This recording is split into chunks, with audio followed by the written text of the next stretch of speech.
sedekat-dekat hamba kepada Allah itu dia di dalam sholat, dan sholat itu ada lagi yang lebih dekat, yaitu sujudnya.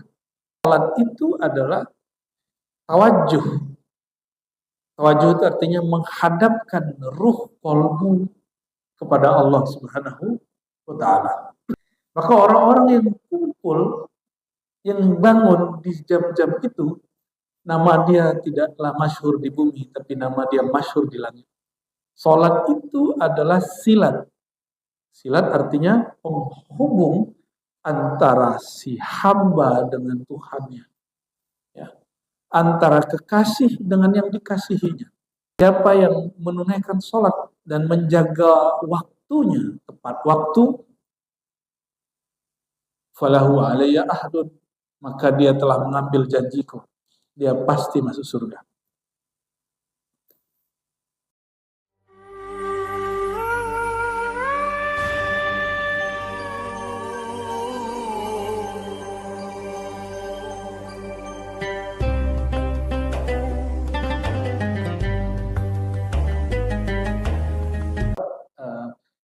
Mulai sekarang memahami sholat itu bukan lagi tugas, ya. Sholat itu fasilitas terhubung kepada pencipta alam semesta. Mohon maaf, Bapak Ibu, saudara-saudariku, punya nyimpan nomor orang penting. Ya. Bisa dapat nomor orang penting itu hebat nggak? Bisa menghubungi dia kapanpun, hebat gak? Berarti kita juga orang penting. Dan banyak sekali teman saya, waktu saya minta nomor salah seorang guru dulu ya, terus dia bilang, oh sorry, ini nomor khusus buat gua, lo nggak dapat. Lah ya bener. Ya. Terus dengan bangga dia ngomong ini, kalau aneh nih nelpon Tuan Syekh, itu kapan aja bisa, mesti dibalas. Dan dia bangga. Bayangkan, punya nomor, punya akses kepada orang penting, itu membuat seseorang berbangga. Apa pendapat saudara-saudariku semua? Adakah yang lebih penting daripada Allah Subhanahu wa ta'ala? Lalu kalau kita punya fasilitas untuk berkoneksi, terhubung kepada Allah, kapanpun itu, bukankah itu fasilitas? Namun masalahnya, seberapa dahsyat koneksi itu jawabannya sederhana, seberapa dahsyat kita dapat terhubung ke dalam diri. Karena Allah itu sangat dekat dengan sang diri. Maka siapa yang kenal dirinya, dia kenal Allah ilahinya, Allahnya. Kalau nggak kenal dirinya, nggak bisa kemudian berkomunikasi dengan Allah Subhanahu wa ta'ala. Mohon maaf, masih gatal-gatal dikit ya. Betapa banyak tetangga sering ngomong begini ketika ada orang penting wafat di komplek dia. Loh, emang dia kiai, emang dia ustadz gitu. Ketika ada orang banyak datang, mereka kaget. Jadi kita sering terhijab oleh, masa sih dia ustadz gitu, masa sih dia, perasaan dia dulu orang-orang biasa aja. Oleh karena itu, mengenal sang diri ini menjadi mahar untuk merasakan bahwa sholat itu fasilitas tercepat kepada Allah Subhanahu wa ta'ala. Ini yang dikupas oleh beliau tentang fasilitasnya, bukan sang dirinya. Kalau ingin mengkaji sang dirinya, itu belajar tasawuf di luar ini. Kalau beliau sedang berbicara tentang fasilitasnya.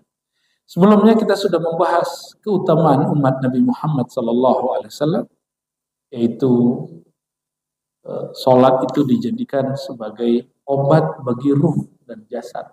Ini halaman 62. Sekarang kita masuk ya, kepada bagian setelahnya. Ya. Setelah beliau menyebutkan ternyata sholat itu amalan paling afdal karena gabungan zahir batin. Itu sebabnya tidak disebut sholat, hakikat sholat kalau dia sholat secara zahir tapi batinnya lalai. Fawailun lil musallin. Celaka bagi orang yang merasa sholat. Itu belum disebut sholat. Itu hanya orang yang kegeeran, yang sok-sokan merasa sholat. Beda? Beda sekali ya.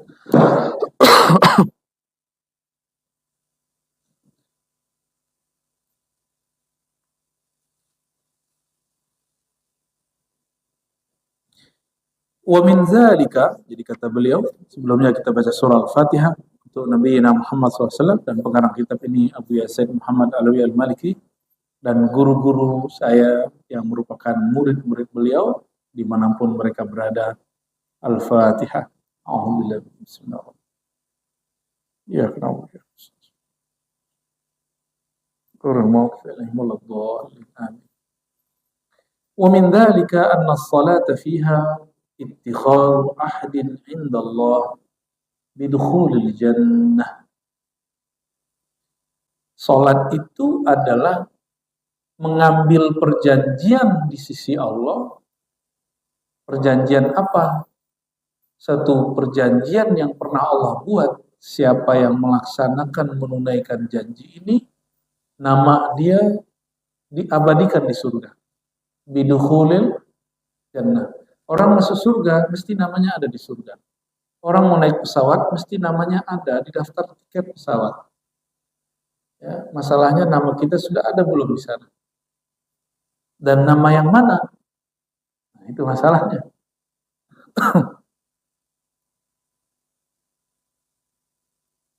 Dari Ubadah ibn Samit radhiyallahu taala anhu, ini Sayyidina Ubadah ini sahabat Sayyidina Ali, beliau mengatakan, sami'tu Rasulullah sallallahu alaihi wasallam yaqul, aku mendengar baginda Nabi Muhammad sallallahu alaihi wasallam bersabda, khamsu shalawatin katabahunna Allahu 'alal ibad.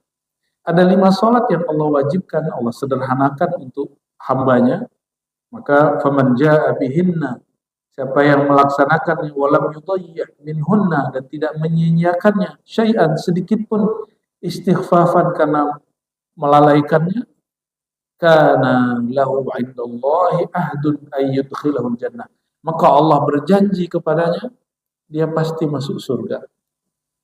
Ya, kita kan pengen masuk surga tuh. Kita, Bapak Ibu, kalau sudah belajar bab rohani, kita ingin masuk surga bukan karena surganya, tapi karena di surga kita ketemu dengan baginda Nabi Muhammad SAW.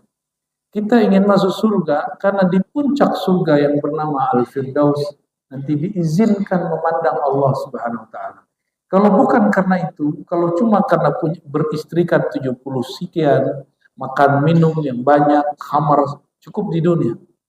Orang bisa punya pasangan di dunia. Saya dengar ada seorang tua di sesepuh di Bangka punya istri 70. Wallahu alam gimana ceritanya. Ya, saya dengar ada seorang wali yang aneh di Jambi sudah meninggal, punya istri 99. Ya mungkin dia 44 atau gimana saya nggak tahu. Tapi banyak sekali. Jadi kalau cuma sekedar mendapatkan pasangan di dunia boleh. Dengan cara yang tentu sudah ditentukan. Tapi kita masuk surga bukan untuk itu. Kalau cuma surga itu surga syahwat, di sini ada. Ya. Kita masuk surga karena bertemu Nabi Muhammad sallallahu alaihi wasallam. Di sini saya ingin luruskan orang yang belajar tasawuf tapi nggak belajar akidah dengan baik. Apa kata kawan kita yang belajar tasawuf tapi tidak belajar akidah? Gak usah harap-harap surga. Maksudnya apa? Gak ada, surga gak ada. Langsung ke Allah. Nah ini orang gak paham. Bahwa mau ketemu Allah di mana? Surga. Ini yang dilupakan orang awam, masuk surga karena syahwat. Tapi orang yang kenal Allah masuk surga karena ru'yat, karena ingin jumpa dengan Nabi Muhammad, ingin jumpa dengan Allah Subhanahu wa taala. Ya. Beda motif kita masuk surga dengan orang awam. Nah, maka teman-teman walaupun tidak bisa baca kitab, tapi dalam bab ini jangan sampai jadi orang awam. Ya, udah ngaji sekian tahun kok masih awam. Ya. Dan jangan ngomong gini, saya mu'alaf, kapan mu'alafnya? 13 tahun lalu. Saya mu'alaf, kapan mu'alafnya? Tahun 86, sama lahirnya mas saya berarti cuma. Enggak begitu orang menyebut dirinya. Mu'alaf itu kemarin kita masuk Islam baru disebut kita mu'alaf. Ya, mohon maaf kalau ada yang mu'alaf. Tinggalkan istilah itu, katakan saya muslim, belajar. Ya. Dari Ka'ab bin Ujrah, beliau mengisahkan kharaja alaina Rasulullah SAW wa nahnu sab'atu nafar. Satu kali Nabi lagi keluar ke tempat kami nongkrong. Nabi ini ternyata nggak gaptek, nggak kuper juga. Nabi itu suka juga nongkrong-nongkrong gitu ya. Ngopi-ngopi lah kalau sekarang ya. Cuma dulu nggak ada kopi. Kopi itu ulama habaib Yaman yang mengenalkannya, mempopulerkannya di kalangan santri. Dibawalah ke Mekah. Akhirnya orang Mekah suka juga ngopi. Ya. Entah dari situ, entah dari mana istilah Arabika, wallahu a'lam. Mungkin dari situ. Itu sebabnya Abah Gurus Kumpul itu menukil tentang kopi itu dipandang oleh sebagian orang berlebihan. Saya katakan tidak, itu beneran. Bahwa ada seorang Habib di Yaman sana, mengatakan orang kalau masih minum kopi dan ada aroma kopi itu malaikat bersama dia. Maksudnya, kopi itu harum atau tidak? Harum nggak? Kopi itu bisa bikin keringat harum juga. Cuma jangan berlebihan gitu. Masa minum kopi doang, nah, nanti ada lagi yang cair, hancur di badannya nanti. Nabi SAW suka kharaja alaina. Mendatangi sahabat-sahabat yang sedang ngumpul. Lalu Nabi tanya. Jadi Nabi datang pun bukan sekedar mau nongkrong, bukan karena si kopinya. Saya mau tanya Bapak Ibu, kita nongkrong di kafe karena sekedar ngafe atau ada yang diobrolin? Yang diobrolin, cuma kemasannya itu kopi, tempatnya nyaman. Sebenarnya bukan itu yang dicari. Kita lagi cari situasi, cari suasana yang bisa membuat hati kita agak fokus atau rileks. Benar nggak? Jadi kalau teman-teman ini ada yang punya usaha kopi, nggak cukup kopi itu enak, mesti tempatnya juga sesuai dengan namanya. Ya. Dan Indonesia negeri yang paling banyak kopinya, tapi kok kopi yang paling mahal bukan merek kita, apa yang punya kafenya. Betul nggak? Ya, semoga nanti ada orang-orang dari kita yang punya kafe-kafe ini yang membuat orang nyaman di situ. Dan dia jadikan itu bagian dari perjuangan dia. Ya. Amin. Ya. Amin ya rabbal alamin. Ma'ajal sakum, Nabi nanya, apa yang membuat kamu nongkrong-nongkrong di sini? Ya. Lalu para sahabat menjawab, jelasna nantazir as-shalah. Wahai baginda Rasulullah, kami duduk di sini untuk menunggu sholat. Kami nongkrong, bukan sekedar nongkrong, tapi kami duduk-duduk ini nunggu waktu sholat. Fa'aramma ay sakata qalilan. Lalu Nabi terdiam sejenak, thumma aqbala alaina, lalu menghadap kepada kami. Faqala, hal tadruna ma yaqulu rabbukum. Ternyata Nabi keluar dari kamarnya sekedar menemui sahabat karena mendengar Allah berkalam. Apa yang didengar oleh Nabi Muhammad SAW? Ya. Nabi nanya dulu, kamu tahu nggak Allah berbicara apa tentang kamu? Lalu kami jawab, la, fa inna rabbakum yaqul, Allah berkalam, man shalla salata li waqtiha wa hafaza 'alaiha wa lam yudayyi'ha istighfafan bihaqqiha falau 'alaiha ahadun an udkhilahu jannah. Siapa yang menunaikan sholat dan menjaga waktunya tepat waktu, falahu 'alaiha ahadun, maka dia telah mengambil janjiku, dia pasti masuk surga. Sudah begitu belum sama sholat? Belum ya? Berarti belum tahu sholat itu ngapain. Sholat itu taunya cuma niat, takbir, Fatihah, sampai ujungnya Assalamualaikum. Itu ngapain itu? Orang sholat itu ngapain? Niat, takbir, Fatihah, itu ngapain namanya? Baca-baca ya, baca hafalan ya. Hafalannya dikit juga paling kuliah kulhu, alakumut takatsur, lam nashr. Enggak juga kita setoran hafalan. Ngapain sholat itu? Apa yang dilakukan seseorang di dalam sholatnya? Maka kita loncat sedikit ya, di halaman 63 bagian bawah. Anna salata silatul abdi bi rabbih tarfa'ul hujuba bainal musalli wa baina rabbih azza wa jalla. Salat itu silat. Kata silat diambil dari ini. Yang bikin silat kan kiai. Kiai-kiai di Sumatera, di Jawa bikin namanya nyambung hati dengan Allah lalu diturunkan dalam bentuk gerak, jurus dan kuda-kuda. Disebut silat. Maka silat itu ada silat yang cuma jurus, zahir, ada yang silat hakiki, yaitu terhubungnya gerak hati kepada Allah. Sehingga dia mengatakan, la fa'ila illallah, tiada gerakku kecuali digerakkan Allah. Itu baru namanya pesilat sejati. Jadi, ini mohon maaf, saya tidak mau menggurui para jawara, tapi kalau ada di antara antum ini jawara, ente belum jawara, kalau belum fana dalam fi'il perbuatannya Allah, belum mengatakan, belum merasakan, gerakku ini adalah geraknya Allah. Tiadalah gerakku kecuali digerakkan Allah. Jadi kita tiadakan gerak kita, lalu kita nyatakan bahwa Allah yang bergerak. Bukan berarti kita salah, lalu Allah yang salahin, bukan. Kalau Allah yang bergerak, kalah atau menang? Sempurna atau kurang? Kalau kita geraknya kurang, berarti kita belum fana, belum lebur dalam cinta fiilnya perbuatan Allah Subhanahu wa taala. Sahabat-sahabat Nabi itu dapat gelar Saifullah, pedangnya Allah. Itu maksudnya apa? Dia kalau nebas, bukan dirinya lagi yang nebas. Itu sudah Allah yang bekerja. Maka Sayyidina Hamzah, satu orang bisa melawan 5 orang, dan itu kuat. Antum kuat ya? Satu orang lawan 5, dan itu kalah semua. Itu Sayyidina Hamzah. Ya. Maka disebut di sini, as-salat, anna-salat fiha silatul abdi bi rabbih. Salat itu adalah silat. Silat artinya penghubung antara si hamba dengan Tuhannya. Ya.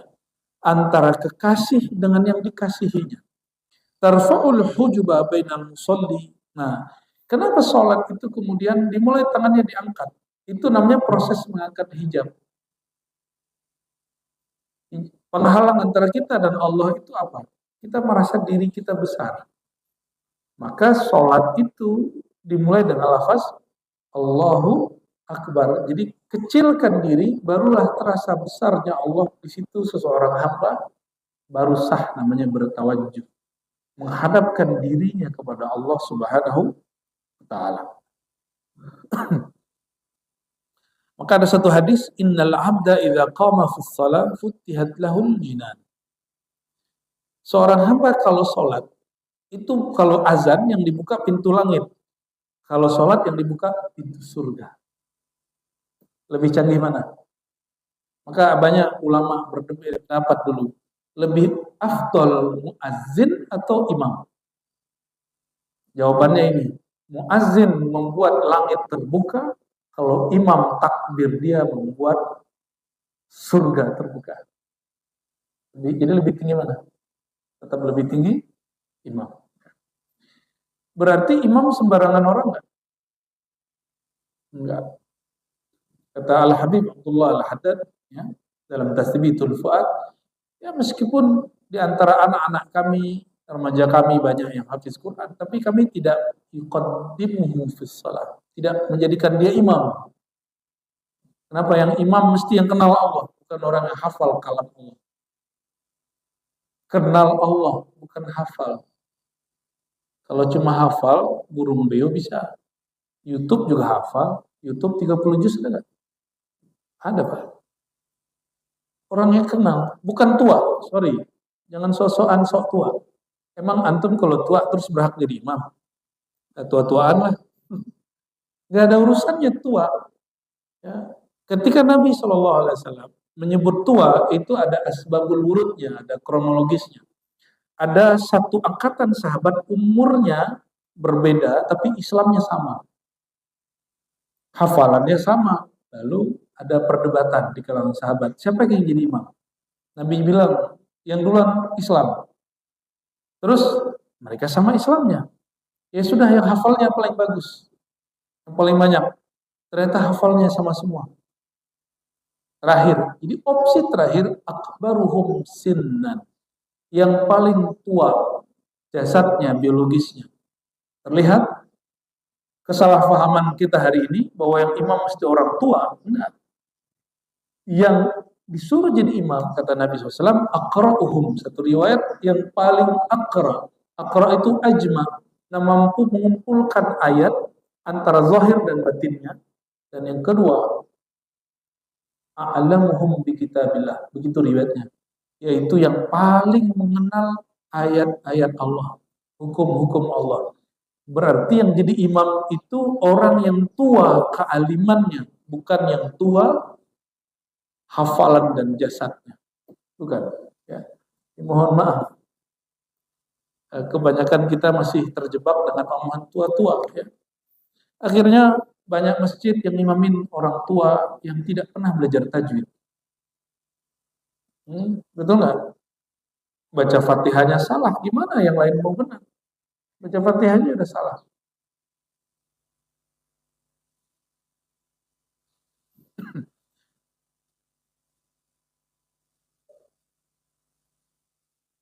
Yang sering sholat di awal waktu banyak, banyak nggak?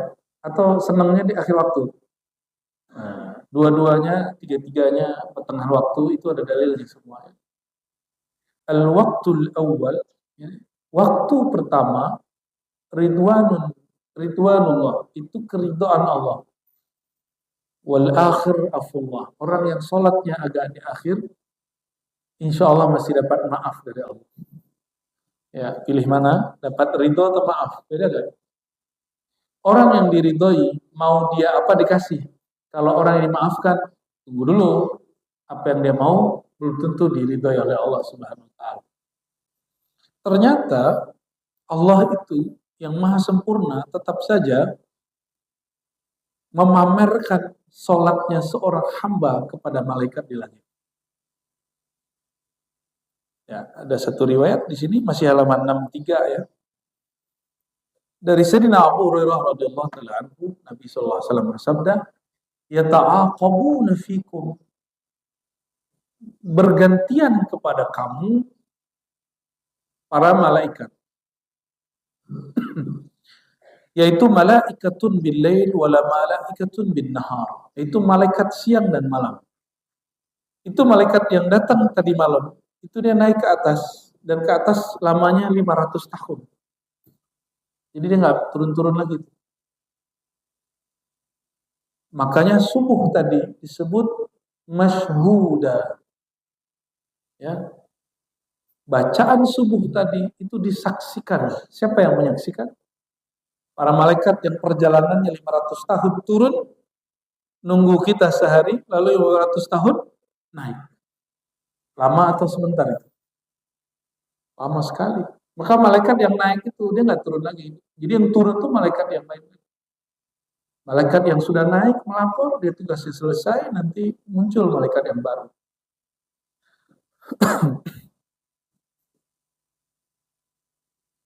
Kalau anak manusia, jadi ada bayi lahir, itu setan lahir, Pak. Tapi tenang, Allah ciptakan juga di saat yang sama malaikat. Bahkan tidak hanya itu lahir jasad. Kelahiran kolbu, kelahiran batiniah sang diri itu lahir kembali, itu Allah ciptakan malaikat rahmat di situ. Yang tak terhingga jumlahnya.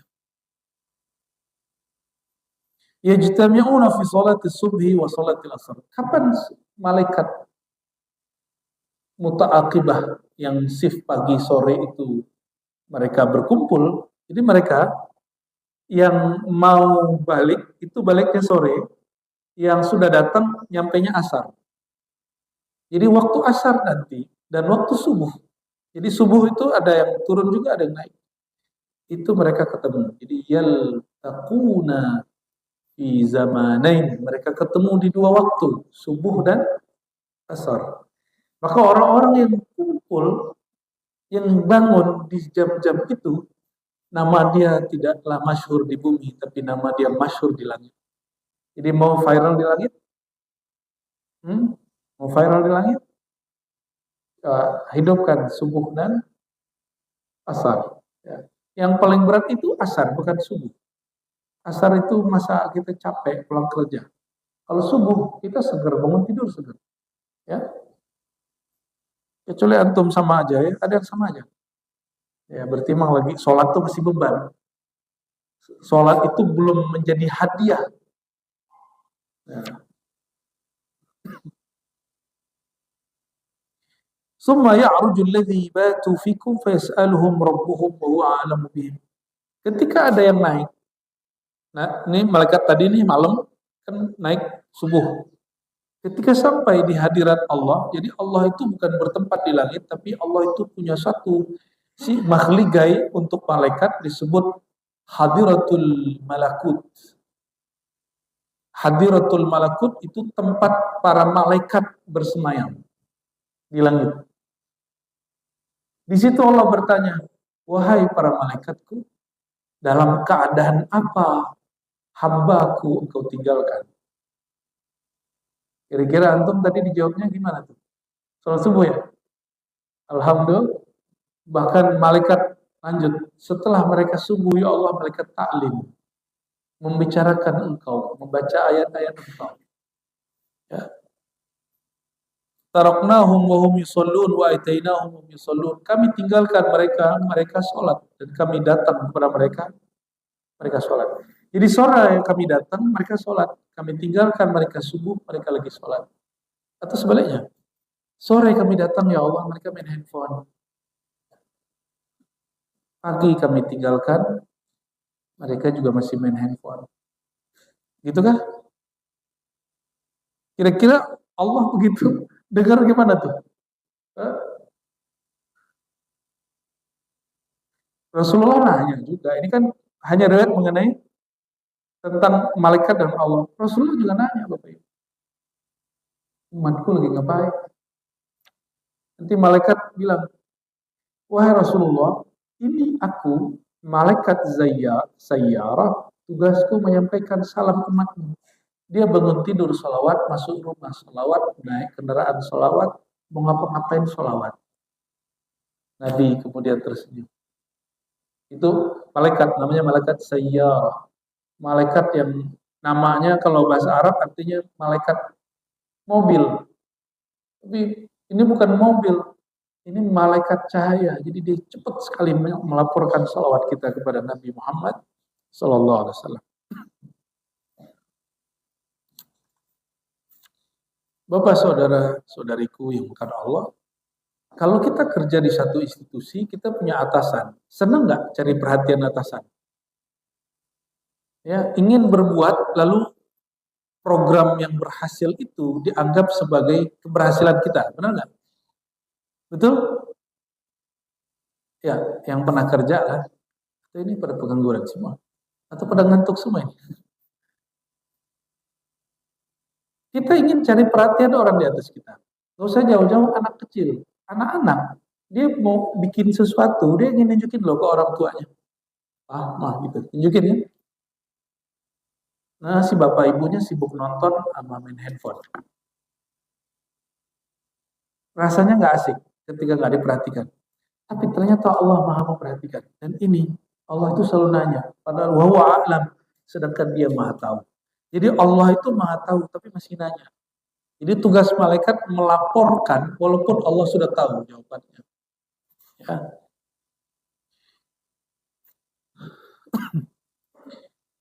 Ketika kita sholat,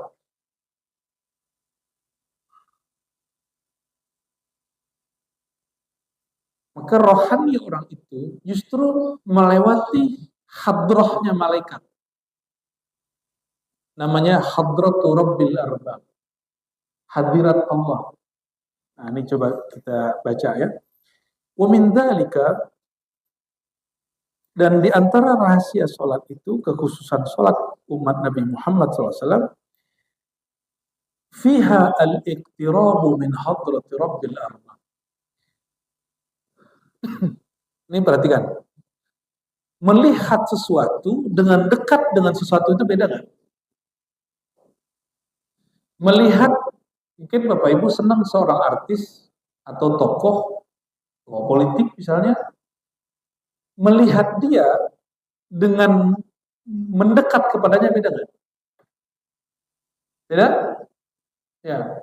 Itu kenapa kita kalau ketemu guru kita, orang-orang yang kita suka, artis yang kita idolakan, kita nggak hanya pengen lihat dia. Setelah melihat, kita ingin abadikan dengan berfoto. Bid'ah zaman now, ya, yang tidak pernah ada di zaman Rasulullah SAW. Ya. Sahabat ada nggak begitu? Rasulullah nggak ada ya. Para sahabat menyimpan capture fotonya di kolbunya. Disimpannya di kolbunya, disimpan di dalam khayalnya.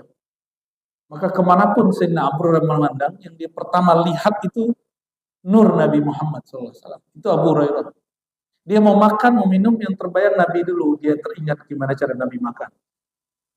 Itu. Sayyidina Abu Hurairah ya, meriwayatkan bahwa Rasulullah SAW bersabda, ini hadis riwayat Imam Muslim, aqrabu ma yakunul abdu min rabbih azza wa jal wa huwa sajidun. Aqrabu ma yakunul abdu bi rabbih azza wa jalla wa huwa sajidun. Sedekat-dekat hamba kepada Allah itu dia di dalam sholat, dan sholat itu ada lagi yang lebih dekat, yaitu sujudnya. Maka ada ayat di surat Al-Alaq ayat 19, ujung Iqra ujungnya apa? Wasjud waqtarib. Dulu Nabi awal-awal baca ayat ini sujud sujadah, tapi belakangan tidak diamalkan oleh para imam. Kecuali 1-2 imam. Wasjud, sujudlah kamu, waqtarib. Nah, kalau saya menerjemahkan bukan mendekatlah. Sujudlah kamu, niscaya kamu didekatkan kepadaku. Gitu. Dan lagi-lagi Bapak Ibu, kenapa sujud itu terdekat? Seandainya Allah itu di langit, di aras, maka orang yang di gunung lebih dekat daripada kita. Jadi yang tinggal di apartemen lantai 30 itu lebih dekat kepada Allah. Betul nggak? Itu perkataan Ibnu Taimiyah yang paling aneh, yang digelari Syekhul Islam mengatakan itu.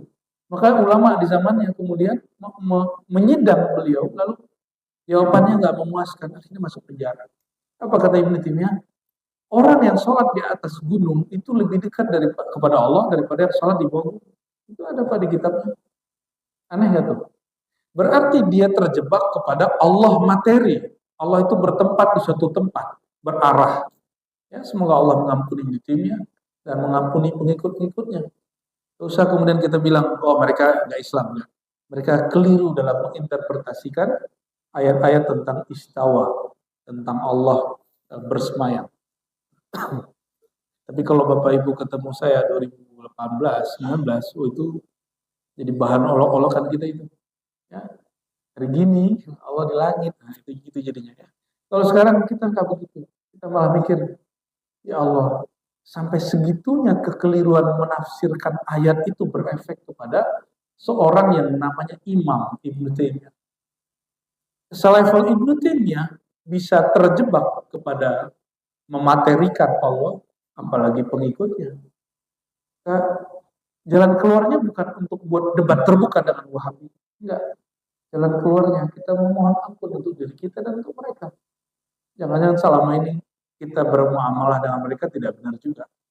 Ya, meskipun depan masjid itu Habib sudah ada tulisan Masjid Ahlus Sunnah wal Jamaah, tapi bukan berarti Wahabi nggak boleh sholat di sini toh.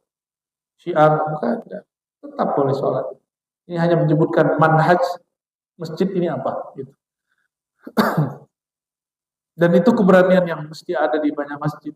Karena banyak masjid di Jakarta sudah hilang, Banyuwangi masih ada. Bangunannya masih bagus, masjidnya udah hilang, paham nggak? Masjidnya dicolong, Pak. Fa'aktsir doa, karena posisi paling dekat hamba dengan Allah itu sujud. Jadi kalau sujud jangan cepat-cepat. Fa'aktsiru ad-doa, banyak-banyaklah menyeru Allah, memanggil Allah. terutama kalau sholat sendiri.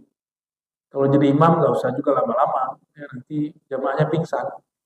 Ya, kalau lama-lama kepala di bawah bisa pingsan ya, karena darahnya ke bawah semua tuh. Ya. Darah ini mesti ngalir ke otak, tapi nggak boleh berlebihan. Ya. Kecuali mau jadi atlet, kepalanya di bawah, kakinya di atas. Baik. Wa inna makana fi sujud qurbun khas lima fihi min mahdhi dhullil ubudiyah li maqami izzatir rububiyah. Kenapa sujud itu paling dekat?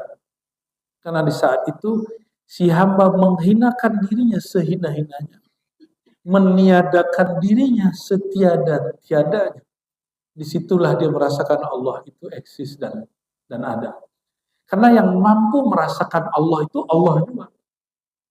Maka jika kita tidak meniadakan diri, maka nur rububiyah Allah itu tidak Allah berikan kepada kita, sehingga kita tidak dapat merasakan nur ilahiyah. Nah, ini coba lihat. Yang merasakan nur ilahiyah Allah siapa? Nur rububiyah Allah yang dititipkan kepada kita. Nah, gimana caranya? Nolkan dirimu, rendahkan dirimu di hadapannya, baru engkau diberikan rasa itu. Itu sebabnya semua zikir setelah syahadat pembukaannya istighfar. Karena istighfar itu menghinakan diri dan pengakuan dosa di hadapan Allah Subhanahu wa taala. Di dalam Islam tidak ada pengakuan dosa kepada ustaz. Ya. Tidak ada namanya pengakuan dosa kepada kiai. Meskipun di agama lain ada, itu urusan mereka. Di kita pengakuan dosa hanya kepada Allah Subhanahu wa taala. Wa min dzalik, di antara kelebihan sholat yang ada pada umat Nabi Muhammad SAW, kalau tadi dekat, orang kalau dekat, apa yang bisa terjadi setelah itu? Bukan selfie, bukan foto. Apa yang terjadi kalau orang dekat? Bisa menyapa. Tidak hanya menyapa, bisa berdialog. Bisa berdialog, kalau sudah dekat bisa berdialog. Karena Allah itu tidak fisik, maka yang dapat berkoneksi dengan Allah itu nur rububiyah yang Allah tiupkan ke dalam diri kita, namanya ruh. Tapi ruh itu bukan Tuhan. Ruh itu dia pengejawantahan sifat-sifat Allah yang ada pada ruh. Makanya janin itu nggak bisa melihat sampai ruh ditiup. Berarti ruh ini itulah yang melihat. Orang meninggal, mata masih ada nggak? Kenapa dia nggak bisa lihat? Karena ruhnya sudah dicabut. Jadi sebenarnya yang melihat bukan mata ini, bukan telinga ini. Jadi walaupun secara fisik Bapak Ibu tubuh ini yang datang, tapi yang menyuruh datang bukan tubuh ini. Yang lagi dengar bukan telinga itu. Itu yang sedang mendengar ruh. Itulah sir rububiyahnya Allah. Tapi ingat, ini akidah Ahlussunnah yang menjadi panduan orang bertasawuf. Tapi banyak orang lupa di sini. Kekeliruan dalam belajar ilmu hakikat. Ya, keracunan hakikat namanya. Ada satu ungkapan, ana sirullah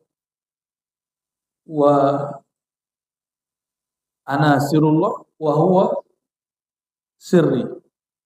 Ya, wa ana sirrul insan. Ya. Manusia itu sir aku, sir Allah, sedangkan aku sirnya manusia. Perhatikan. Allah menyebut aku rahasianya manusia, manusia rahasia aku. Kalimatnya bukan aku adalah insan, bukan. Kalimatnya apa? Aku rahasianya insan, bukan insan. Aku rahasia manusia, bukan manusia. Manusia rahasiaku, bukan manusia adalah aku. Hati-hati yang belajar ilmu tasawuf hari ini, orang lewat YouTube banyak sekali. Tapi ternyata si ustadznya nggak ngerti bahasa Arab. Bisa nulis bahasa Arab tapi salah-salah. Dan menerjemah bahasa Arabnya keliru. Akhirnya berhakikat tentang Allahnya keliru. Dan ini sudah mulai kita lihat hari ini banyak sekali. Ya. Auzubillah min dzalik. Jadi kalau sudah dekat, bisa menyapa, bisa bersalaman. Kalau kita ketemu orang fisik. Kalau ke Allah, jangan dikira Allah itu galak. Kita bayangkan Allah galak, benar. Yang antum bayangkan selalu Allah itu pengancam neraka, suka marah-marah kalau nggak sholat. Selalu itu yang diajarin sama orang tua.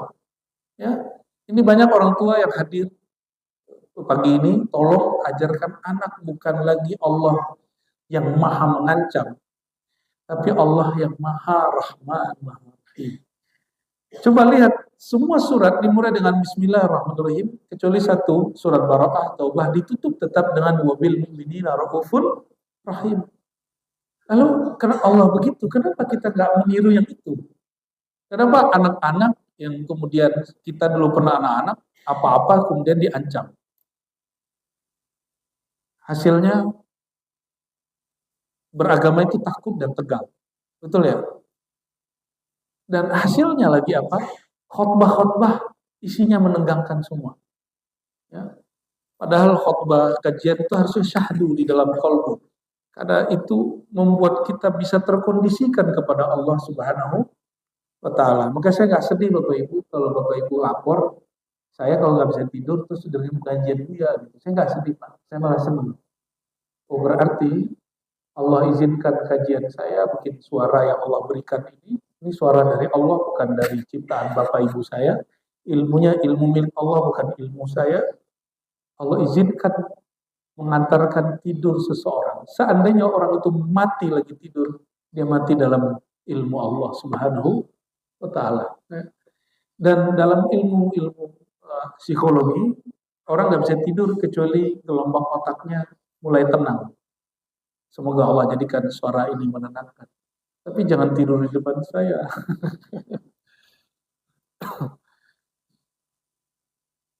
An Anas ya, dari Sayyidina Anas radhiyallahu taala anhu, qala Nabi sallallahu alaihi wasallam. Nabi sallallahu alaihi wasallam bersabda, ini rahasia salat.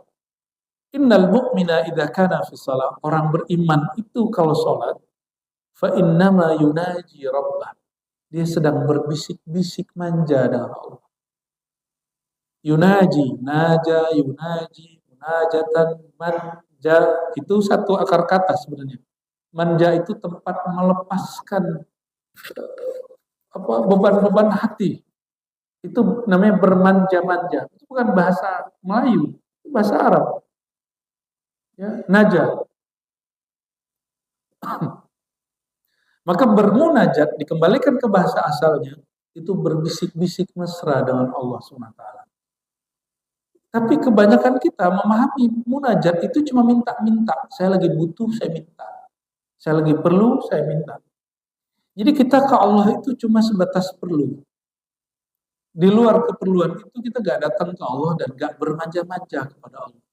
Saya mau tanya Bapak Ibu, Ibu-ibu khusus, punya pasangan itu hanya sekedar mohon maaf, hubungan seksual, nafkah, duit, atau juga pengen dibersamai. Ditemenin makan, ditemenin ngobrol, itu enggak? Benar? Atau sekedar pengen dapat suami yang menafkahi? Matre namanya. Atau hanya sekedar biologis? Itu namanya budak syahwat. Bukan, saya yakin itu perlu semua. Tapi ada yang lebih perlu, yaitu teman hidup. Betul nggak? Ya. Teman ngobrol gitu. Ya. Fala yabzuqanna baina yadayhi wala an yamini. Meskipun Allah tidak fisik, tapi kalau sholat menghadapnya ke mana? Ke depan. Maka sebagai adab simbolis, orang Arab dulu itu kalau mereka meludah, itu meludahnya di masjid. Sekarang ada yang berani meludah di masjid? Ya, mereka meludah di masjid. Mereka meludah ke depan. Jadi Nabi itu sering kerja bakti sekedar bersihin ludah Arab Badui di tembok masjid. Itu kerja Nabi itu. Tiap hari ngecek, berarti ada Arab Badui di saf pertama gitu. Yang nggak berani Arab Badui duduk cuma di belakang imam langsung. Orang udah tahu itu bab Abu Bakar, bab Umar, bab Utsman bin Ali. Gak ada yang berani duduk di situ. Ya. Kecuali mereka sakit. Jadi kalau Sayyidina Ali nggak datang sholat langsung ketahuan. Maka satu kali Sayyidina Ali nggak datang. Ditanya, Aina Ali? Mana mantuku Ali? Masa mantu Rasulullah tak sholat berjamaah di masjid? Apa jawaban sahabat, ya Rasulullah? Istaka ini, matanya sakit. Langsung Nabi jenguk. Nabi nggak marah-marah. Ya. Nabi nggak bilang neraka itu pantas ini jadi mantu aneh. Nggak begitu. Nabi malah apa? Nabi salami, Nabi tanya. Orang sakit itu pengen ditanya. Jadi salah satu cara Allah berkalam kepada si hambanya itu lewat ada orang yang menjenguknya. Nah, ada satu hadis riwayat Imam Muslim. Apa kata Allah Ta'ala hadis qudsi? Ya abdi, wahai hambaku, maritu falam ta'udni. Aku sakit, kenapa engkau tidak jenguk? Nanyalah si hamba, ya Allah, engkau kan Tuhan. Tidak mungkin sakit. Apa jawaban Allah Ta'ala? Maridu abdi falam ta'udni. Hambaku sakit, kenapa engkau tidak jenguk? Jadi menjenguk si hamba yang sakit itu menumbuhkan ada perasaan empati, gak hanya simpati. Betul nggak? Kasihan nggak kalau orang sakit? Di saat kasihan, itulah saat kita sedang mengekspresikan Rahman Rahimnya Allah SWT. Lau udtahu lawajadtani indahu, wahai hamba, jika engkau menjenguk hambaku yang sakit itu, engkau sedang menjenguk. Lawajadtani indahu, engkau akan temui aku di sana. Apa yang ditemui? Rahman Rahimnya Allah SWT. Jangan GR terus ngomong gini, saya ini kalau dapat ilham tentang orang mati, pasti mati. Bangga dia. Ya, emang kamu siapa? Ya. Saya mau tanya nih Bapak Ibu yang asik dengan ilham-ilham sampah itu, ya, mohon maaf. Orang itu mati karena kita dapat ilham atau karena Allah menakdirkan dia mati? Nih, 02 menang nih. Ya. Itu karena ada wali mengatakan, saya dapat ilham, si Anu menang. Si Anu menang itu karena ilham si wali atau karena kehendak Allah? Kita sering kejebak, sering takjub. Ini yang disebut muhlikat, yang membuat seorang hamba itu amalnya binasa, dirinya binasa, ketika dia yu'jib, ya, dia takjub kepada dirinya, amalnya, ilmunya. Jadi nggak boleh Bapak Ibu. Yang boleh itu menceritakan nikmat Allah karena dia dari Allah, bukan karena itu ada pada kita. Ya. Ini bagian terakhir barangkali ya. Jadi ketika kita sholat, batuk, Bapak kalau batuk tutup tangannya. Karena kita sedang menghadap ke Allah. Ya. Batuk ke bawah. Karena kalau ke kiri ada orang juga. Ya. Benar nggak? Nah, dalam hadis ini menarik. Sebelah kananmu malaikat, sebelah kirimu syaitan atau jin. Nah ini ungkapan majazi sebenarnya, bukan hakiki. Karena malaikat ada kiri kanan kita. Jin, setan juga ada kiri kanan kita. Ya.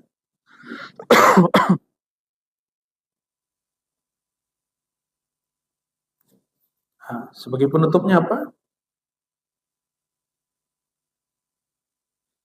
Anna salata fiha tawajjuh wal ikbal ala Allah. Salat itu adalah tawajjuh. Tawajjuh itu artinya menghadapkan ruh kolbu kepada Allah Subhanahu wa ta'ala.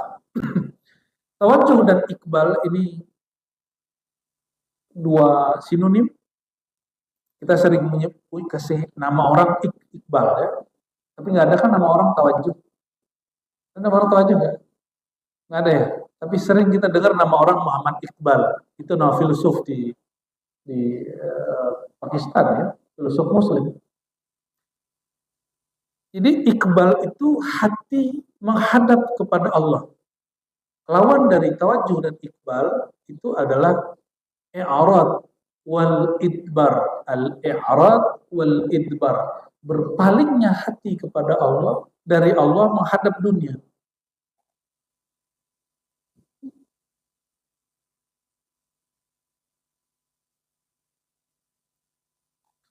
Oleh karenanya, ini asrar daripada baca doa iftitah yang ada kalimat wajjahtu. Wajjahtu itu betul-betul membuat seseorang kolbunya berhadap kepada yang membolak-balik kolbu. Nah, Sayyidina Ibnu Umar mengatakan, Nabi SAW bersabda, "Idza kana ahadukum yusalli fala yabsuq qibala wajhihi, fa inna Allah qibla wajhihi idza shalla."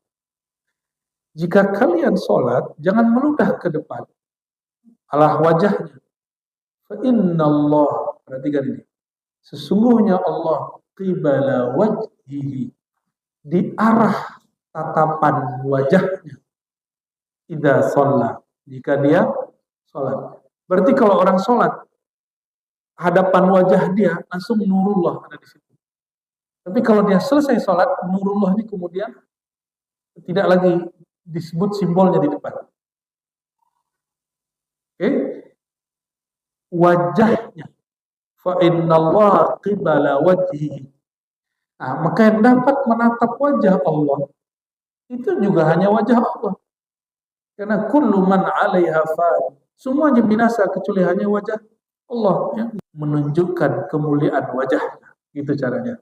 Jadi bagaimana cara menghadapkan wajah kita kepada Allah? Hinakan wajah ini di hadapannya, maka Allah akan muliakan wajah kita.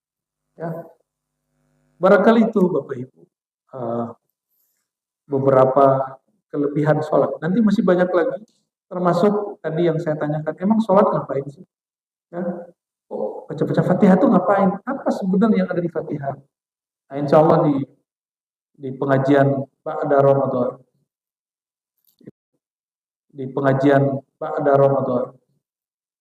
insya Allah nanti kita bahas lanjutan kitab ini. Jadi ini sekaligus tawakufan, dan seandainya umur kita masih panjang, semoga masih dipanjangkan Allah dalam kebaikan, kita lanjutkan ba'da insya Allah. Jika tidak, semoga Allah ridho dan kita saling melepas maaf memaafkan.